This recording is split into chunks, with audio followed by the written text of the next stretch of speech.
Habari za asubuhi. Bwana Yesu asifiwe. Amina. Karibuni tena leo katika hili la asubuhi ya leo, ili Bwana atubariki tunapoenda kujifunza, na Bwana awabariki sana. Basi Amina. Tuombe kwa ajili ya kujifunza somo katika asubuhi hii ya leo. Basi tufumbe macho tupate kuomba. Baba yetu mtakatifu wa mbinguni, tunakushukuru sana kwa sababu umetuleta tena asubuhi hii njema, na sisi tumekuja tunatamani tujifunze neno lako, na wewe ukawe kiongozi wetu, ni katika jina la Yesu. Amina. Jamani, karibuni ili tuweze kujifunza neno katika asubuhi ya leo, na Bwana aweze kutubariki. Amina. Na somo letu la asubuhi ya leo linasema mateka wawili katikati ya huduma. Mateka wawili katikati ya huduma. Nini maana ya mateka? Mateka ni kitu ama mtu ambaye yuko kwenye mamlaka ya mtu mwingine, na wakati mwingine yeye mateka hawezi kujua hatima yake. Inawezekana akatekwa kwa ajili ya kuuawa, ama akatekwa kwa ajili ya kufanywa jambo fulani. Huyo ni mateka. Lakini asubuhi ya leo tutakwenda kuangalia mateka hawa wawili katikati ya huduma. Sasa niwashirikishe na niwakaribishe wote asubuhi ya leo ili tuweze kushiriki pamoja katika somo hili ambalo Bwana amependa tujifunze asubuhi hii ya leo.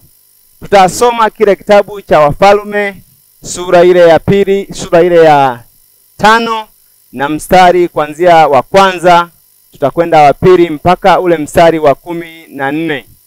Tusome hapo kile kitabu cha Wafalme wa pili sura ile ya 5 na ule mstari wa kwanza, alafu tutaendelea hapo.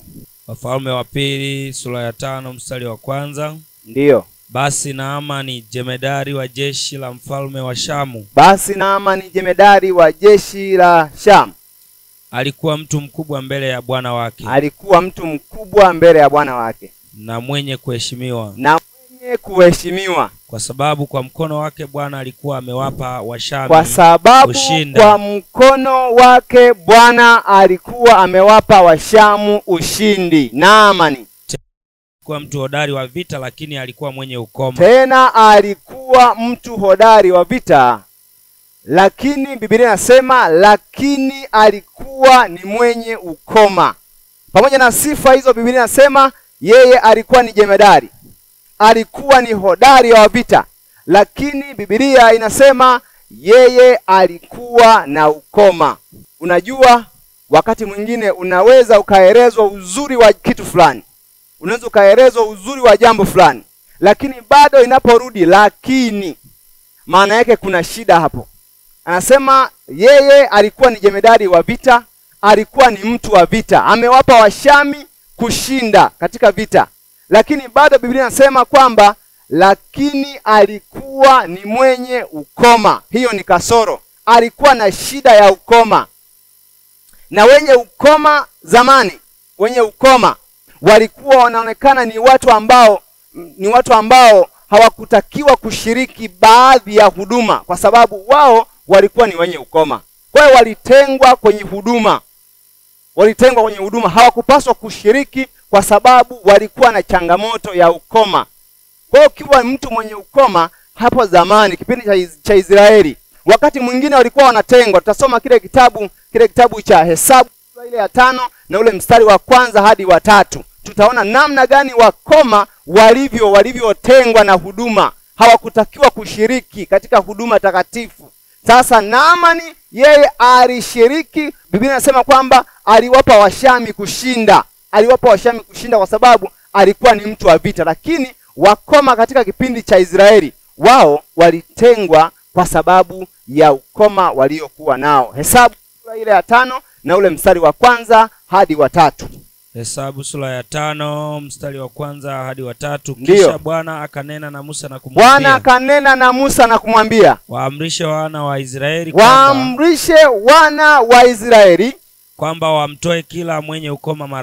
kwamba wamtoe kila mwenye ukoma maragoni, Na kila mtu aliye na kisonono, na kila mtu aliye na kisonono, na kila aliye najisi kwa ajili ya wafu, na kila aliye najisi kwa ajili ya wafu, mtawatoa nje wote. Mtawatoa nje wote, waume kwa wake, wanaume kwa wanawake. Mtawaweka nje ya marago, mtawaweka nje ya marago, ili msiatie unajisi marago yao, ili msiatie unajisi marago yangu, ambayo mimi naketi katikati yake, ambayo mimi ninaketi katikati yake. Kwa Bwana alihitaji anapokuja kuketi katikati ya marago kwa ajili ya huduma takatifu, wenye ukoma wao wameshatolewa. Kwa ukoma ulikuwa ni tatizo kwa kipindi kile cha zamani. Na ndiyo maana Biblia inaeleza kuwa yeye alikuwa ni hodari wa vita Naamani, lakini yeye amewapa Washami kushinda, ila bado Biblia inasema lakini alikuwa ni mwenye ukoma. Maana mtu mwenye ukoma hakustahili kuhudumu popote, maana ilikuwa ni tatizo. Sio kipindi tu cha zamani, hata kile kipindi cha Yesu. Tutasoma hapo kile cha Luka sura ya 17 na ule mstari wa 12. Watu wenye ukoma namna walivyotazamwa kuwa hawafai kuhudumu katika huduma takatifu. Luka 17:12. Ndio. Na alipoingia katika kijiji kimoja, alikutana na watu 10 wenye ukoma. Wakasimama mbali. Kwa nini wanasimama mbali wenye ukoma? Wanasimama mbali kwa sababu hawawezi kumsogelea aliye mtakatifu. Bwana Yesu asifiwe. Amen. Kwa walisimama mbali kabisa na Yesu, kutoka umbali waliokuwepo kwenda kwa Yesu ilikuwa ni mbali. Wakasimama mbali, hawakumsogelea. Maana wenye ukoma hawakuwa na nafasi kusogea mahala patakatifu, hawakuwa na nafasi kumsogelea aliye mtakatifu, maana watamnajisi. Endelea. Wakapaza sauti wakisema, wakiwa mbali huko, Yesu Bwana mkubwa, uturehemu. Alipowaona akawaambia, enendeni mkajionyeshe kwa makuhani. Ikawa walipokuwa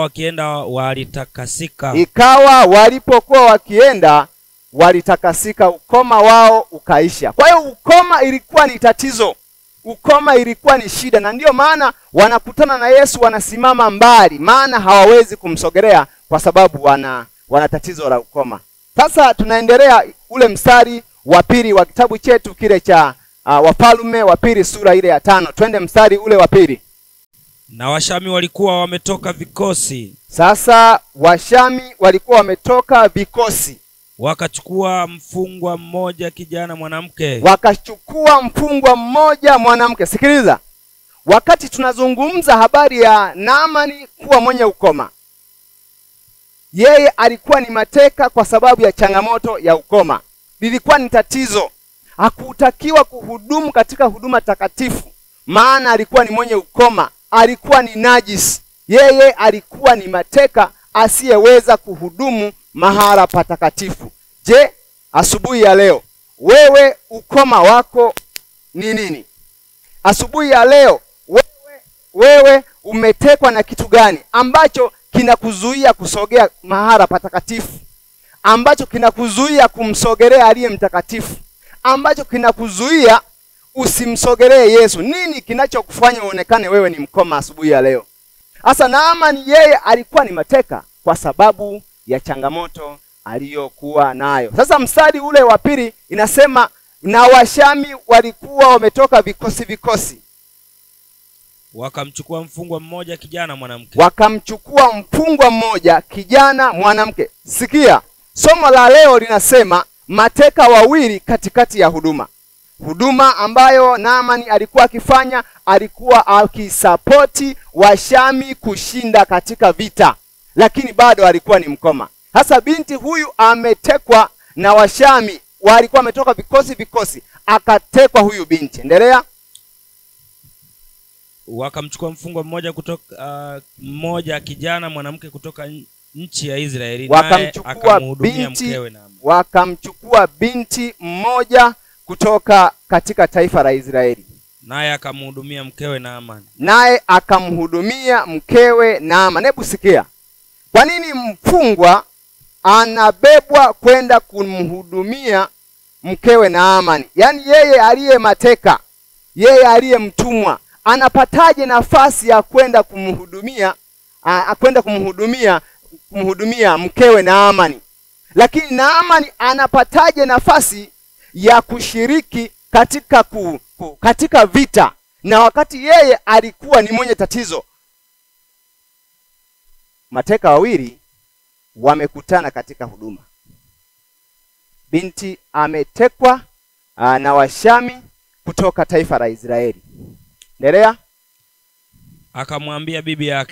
Akamwambia bibi yake, mke wa Naamani akamwambia bibi yake, laiti bwana wangu angekuwa pamoja na yule nabii aliyeko Samaria. Laiti bwana wangu angekuwa pamoja na yule nabii. Laiti Naamani, maana Naamani ndiye alikuwa bwana wake yule binti. Laiti bwana wangu angekuwa karibu na yule nabii aliyeko kule Samaria. Maana angemponya ukoma wake. Mtu mmoja akaingia akamwambia bwana wake. Akasema, yule kijana mwanamke aliyetoka nchi ya Israeli asema hivi na hivi. Yule binti aliyetoka katika taifa la Israeli amesema hivi na hivi. Maana yake amesema, laiti kama bwana wangu angekuwa karibu na yule nabii aliyeko Samaria, angemponya ugonjwa wake. Yeye hakuficha, akaanza kueleza habari za Samaria, akaanza kueleza habari za yule nabii. Wewe umeeleza nini leo kinachomtukuza Mungu kutoka kwenye taifa lako?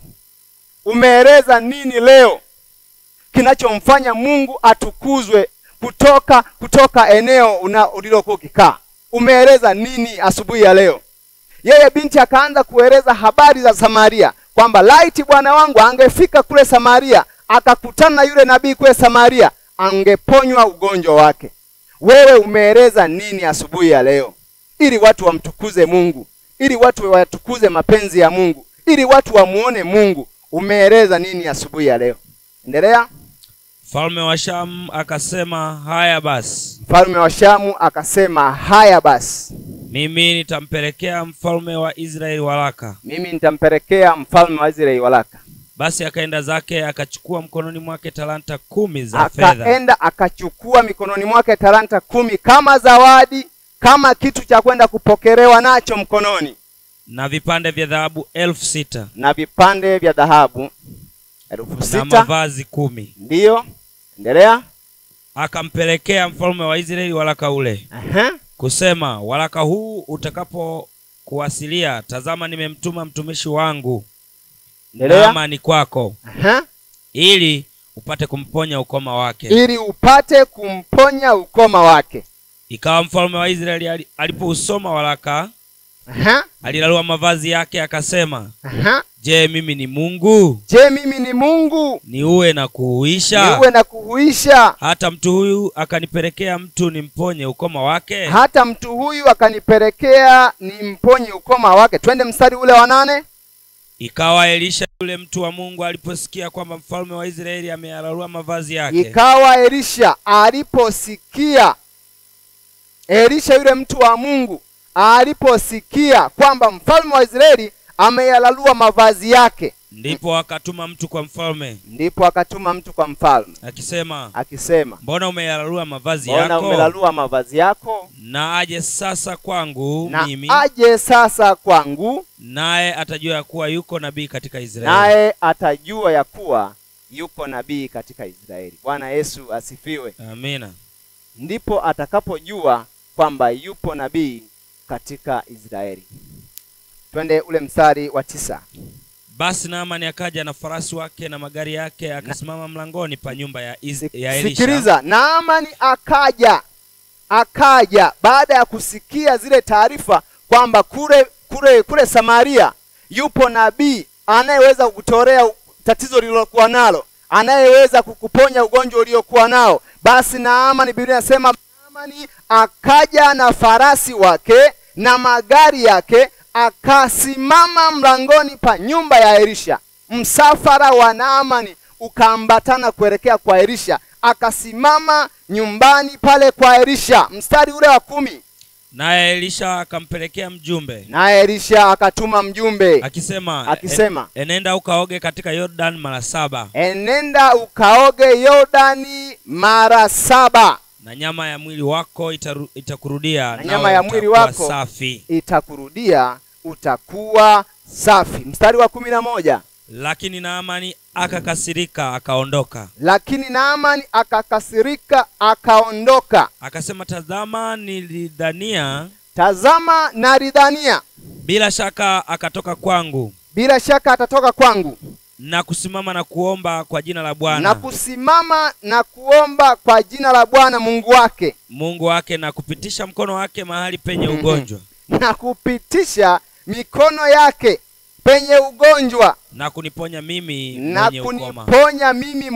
mwenye ukoma. Anafikiria kwa neno tu Bwana hawezi kutenda.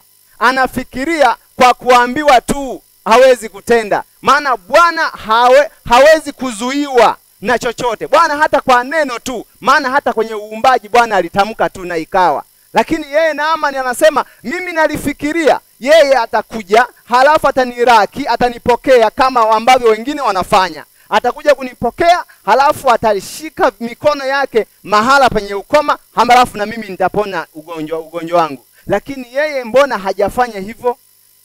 Eti amesema niende nikaoge Yordani mara 7.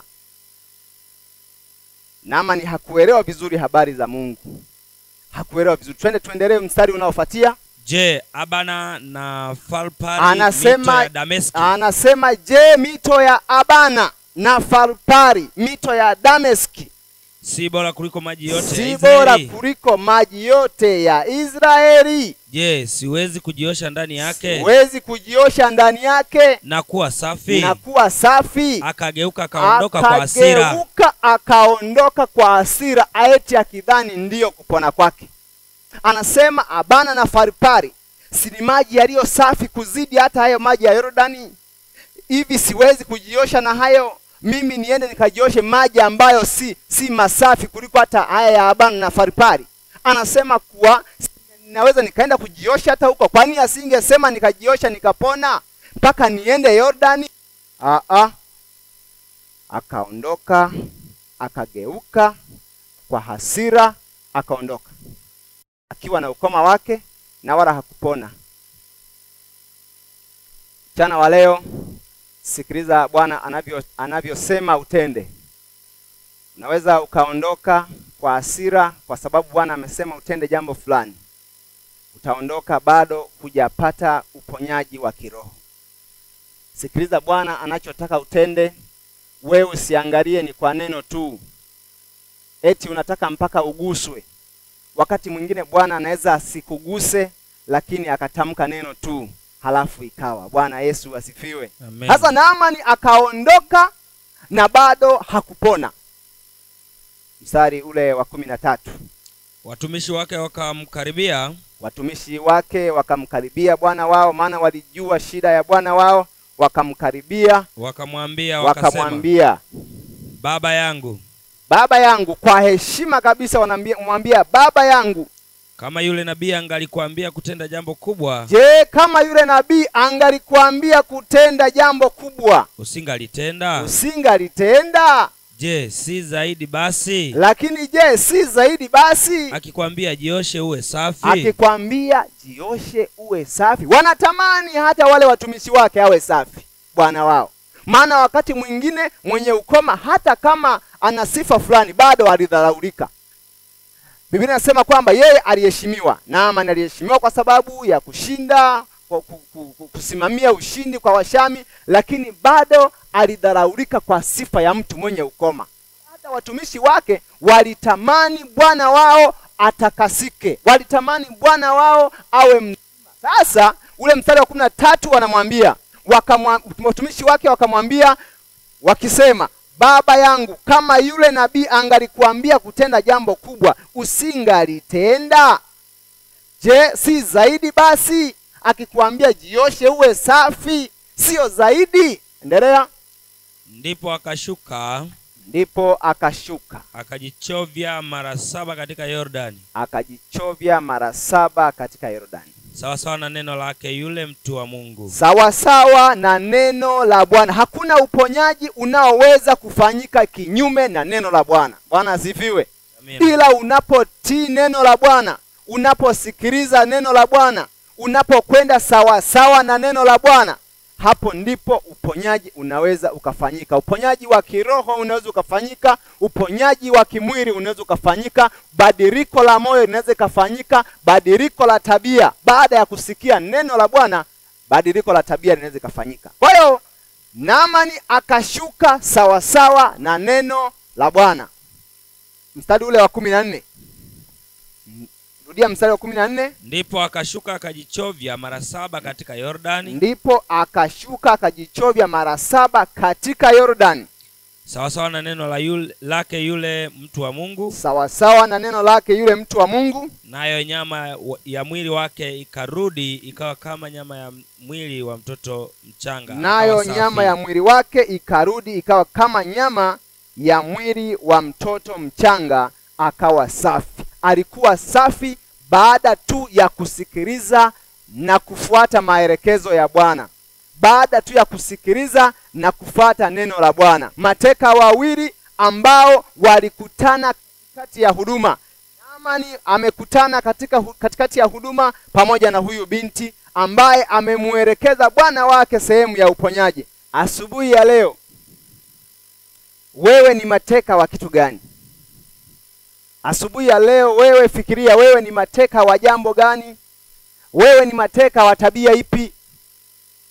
Nini ambacho kinakufanya uwe mateka asubuhi ya leo? Je, pengine ni mateka wa tabia, unashindwa kufanya badiliko la moyo? Je, asubuhi ya leo wewe ni mateka ambaye umeshindwa kutii, umeshindwa kusikiliza neno la Bwana? Au je, wewe ni mateka katika jambo lipi? Katika kuvaa, katika kuzungumza, katika kutembea, wewe ni mateka katika jambo gani? Na asubuhi ya leo, nini kinachokufanya usisogee mahali patakatifu? Nini kinachokufanya ukae mbali na Bwana kwa sababu ya mateka ulio nao? Asubuhi ya leo Bwana anasema ni kwa sikiliza neno lake tu. Kama Naamani alipofuata neno la Bwana, akakubali, akaenda kujiosha Yordani mara 7, akatakasika mwili wake.